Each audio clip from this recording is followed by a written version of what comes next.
que je le fais maintenant. Fuck COVID. Non, it's fuck COVID. C'est la seule façon qu'on peut appliquer l'état d'urgence. Qu'est-ce que tu fais? Puis ça rappelle qu'ils peuvent pas nous. Ah oui? Qui l'a vu? Ah ben, je vais faire mon speech avant. Puis, Non, peut-être que j'en ai mon texte avant. En deux. Est-ce qu'on m'entend bien? OK. Parlez. Salut tout le monde. Merci de votre présence pour cette contestation contre l'étiquette abusive de la santé publique. La raison de pourquoi nous avons pris action aujourd'hui, c'est de permettre aux gens de s'exprimer sur les contraventions et de montrer le côté humain derrière cette injustice qui a eu des conséquences sur la vie des gens au prix avec des milliers, voire même des dizaines de milliers de dollars en contravention et particulièrement pour plusieurs activistes du libre choix. Maintenant, des Québécois doivent affronter la justice seuls, sans recours et n'ayant pas les connaissances juridiques pour être aptes à se défendre face à la machine complexe qu'est le système de justice, mais qui n'en est plus que le nom, puisque nous sommes systématiquement déclarés coupables à plus de 97 %. Nous n'avons pas tous les moyens de payer un avocat et souvent ceux-ci refusent de nous représenter par crainte de représailles pour atteinte à la réputation ou pire, d'être radiés du barreau. Tout cela en imposant un omerta général. Notre système de justice est une honte par son manque d'impartialité, puisqu'elle a des partis pris politiques sur la crise sanitaire. C'est cette même soi-disant justice du Québec qui a choisi de fermer les yeux sur les nombreux scandales entourant les CHSLD et dont l'Assemblée nationale ont voté majoritairement contre une commission d'enquête, alors que la liste des victimes est longue et une véritable tragédie pour de nombreuses familles.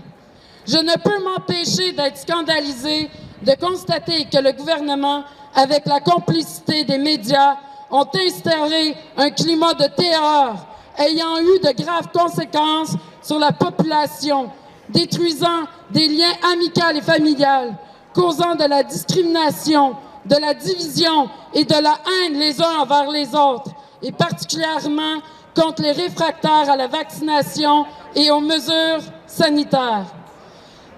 Ces mesures, justement, ont fait du tort à la population en augmentant la détresse psychologique, l'itinérance, le féminicide, le délestage, la fermeture de petits commerces, la perte de jouissance, suicide, la séquestration et à avoir empêché des personnes non vaccinées d'aller voir l'un de leurs proches mourants.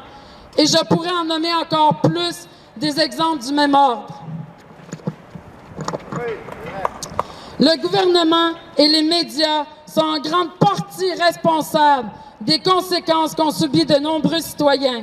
Mais c'est nous, gens du peuple, qui sommes sur le banc des accusés pour avoir dénoncé et protesté contre les décisions des mesures sanitaires démesurées et antidémocratiques qui a affecté énormément la nation québécoise. Dites-moi, où est la justice? Serait-elle payée et corrompue? Vous justifiez un gouvernement irresponsable et tortionnaire, mais condamné de simples citoyens pour ne pas avoir porté un masque ou d'être hors de chez eux après 8 heures du soir, à devoir payer des contraventions excessives de 1 500 $ pour chaque infraction. Vous refusez de nous entendre et peu importe ce que nous faisons, il est extrêmement difficile de gagner notre cause. Je ne peux qu'en déduire que le système nous méprise et collabore à ce crime odieux et injuste, à punir des innocents qui ont simplement voulu se faire entendre par nos dirigeants. Mais ceux-ci n'ont pas considéré l'importance de nous écouter. Au contraire, ils nous ont dénigrés et traités comme des citoyens de second rang, utilisant les insultes et de nous priver de nos droits et privilèges. Excusez. Si pour vous, c'est moral et juste de rendre coupable un être humain d'avoir simplement exercé son droit d'exprimer ses convictions et de manifester, je me désole de réaliser à quel point vous êtes devenus des machines bureaucratiques et que votre humanité ne se compte plus que sur des billets de banque. On veut une vraie justice basée sur le bon sens et considère la nature humaine face à des événements exceptionnels et ne soit pas achetée par des puissances mondialistes. Nous avons besoin de remettre l'humain au centre de nos sociétés plutôt que de laisser une poignée de privilégiés nous imposer leur idéal.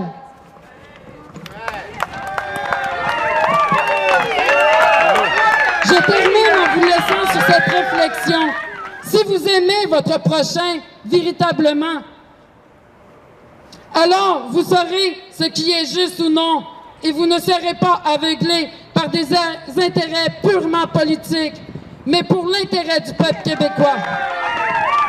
Merci. Je vous laisse